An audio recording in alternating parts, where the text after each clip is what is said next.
we're going to talk now to Dame Rachel De Souza. You can see has joined me here. She's the Children's Commissioner. Very good morning. Good morning. To you. And you've been doing your own research as well, Yeah. which is released today. Rather than looking so much at self-harm, it's looking more at porn and how that reaches young children. Absolutely. So when I came into role, when the Online Safety Bill was going through, it's now the Online Safety Act, we did a major nationally representative piece of work looking at when children first saw porn, what they were seeing, what age they were. We've repeated that as a line in the sand for the Online Safety Act, and I'm afraid it's really bad. There are more children seeing porn at an earlier age, and the things they are seeing is having a great effect on them. So about 50% of children see porn by the age of 13, 14. They see it online.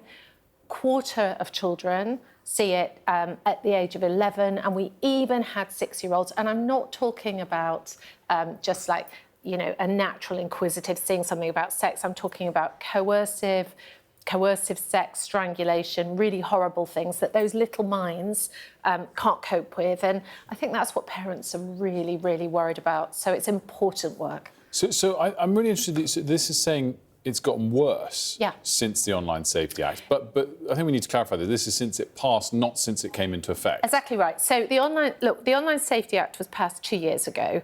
And literally a couple of weeks ago, we got the Children's Code came into law. So it's really important that we did this baseline, because in a year's time, I'm going to do it again. And I want to see the children being better protected. Otherwise, it's not working. We've got to get behind it and make it work. And do you know where children are seeing porn?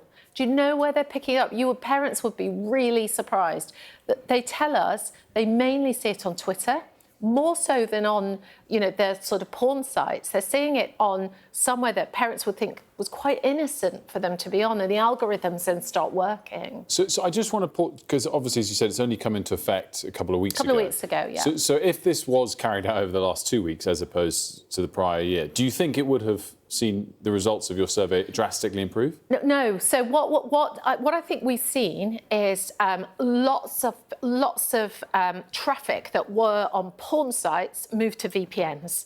So that's individuals having their own, getting their own individual site. Now, that's not where children are seeing porn. Children are seeing it on social media sites. I surveyed every head teacher in this country, asked them what their biggest worries were. The second biggest worry of every head teacher in this country is what children are seeing on social media. So I pull those social media companies in to see me and challenge them. And I'm really cross with them because they left protecting children from this until, they only started this at the very last, a couple of weeks ago. They've had years to to pull this stuff down and protect children. And they're just not doing enough. And I need this bill to have teeth to protect children. So I was going to come to that. I mean, you're saying, you're really cross with them. Yeah. I doubt, as fierce as I'm sure you can be, that leads them to change their behaviour. So what powers have you got and what powers do you need? Well, look, the power is in the Online Safety Act that is now in force. And the Children's Code has been written. Now, what I need is for that to be used. I need Ofcom to go after the social media companies if they don't take this terrible, illegal porn. You cannot offline show the kind of sexual strangulation, coercive strangulation that is online, just free for people to see. So I need the online. I need that bill. I need Ofcom to back that bill and for them to do the work of protecting children. I don't think there's anybody in this country who doesn't want our children protected. And we now have this legislation in place. There are lots of moans about this legislation because this bill put in all sorts of things about adults as well. I'm staying away from that. What I'm concerned about is 6-year-olds seeing violent, coercive porn. We've got to do better. We've got to protect them. So should VPNs be restricted in some way? So one of my recommendations was to basically age check VPNs. Lots of us use VPNs. When I'm abroad, I'll use a VPN so that I can access my calendar. So there are very kind of really good reasons to use a VPN. But if we age check them, then we would know if that VPN was being used by a child to see porn. The social media companies, frankly, know when there's a child online. If they got their bit right, we could focus on these other bits to completely eradicate it. But remember, most children in this country, the age of 14, the age of 11, the age of 6, are seeing their porn on Twitter, where it shouldn't be. And porn is one thing, and you know, you've outlined how serious it is. You know, self-harm and what happened to Molly Rose is obviously a whole nother scale. If we see another instance of that going forward, which obviously we hope we don't, and that young person has seen any clip or guidance of self-harm online, is that on the social media companies? Could they, if they so desire, stop that right now? Yes, they absolutely, and that's the conversation I have with them. They absolutely know what's online. They know what is harmful to children. They know what is illegal. They need to get on and do what our country now legally requires them to do.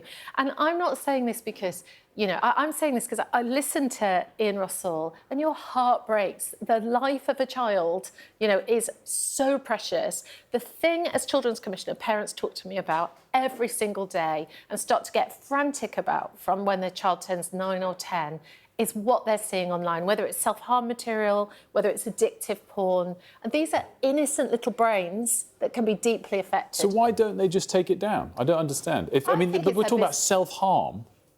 Yep, I think they don't care. I think they don't care. I think they don't see it as their responsibility.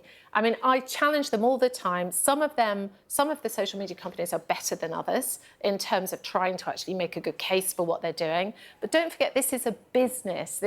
They're making money. Their algorithms make them money. But do they ever claim to you, we're not able to take it down, we're not able to identify it? I mean, is that their only in the sense excuse? of our workforce isn't big enough. We need a bigger workforce.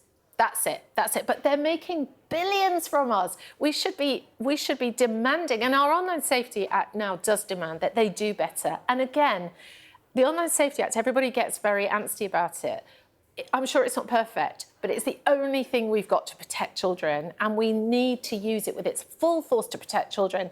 I want to see social media companies being held to account if anything like this happens again in the strongest way, because our parents and our families are crying out for it. When you see a porn-addicted 15-year-old, when you see a parent whose child took their life from seeing this stuff, your heart breaks. It's not worth it. We need to hold these companies to account. They need to do better. Dame Rachel De Souza, thanks for joining us. Good to see you.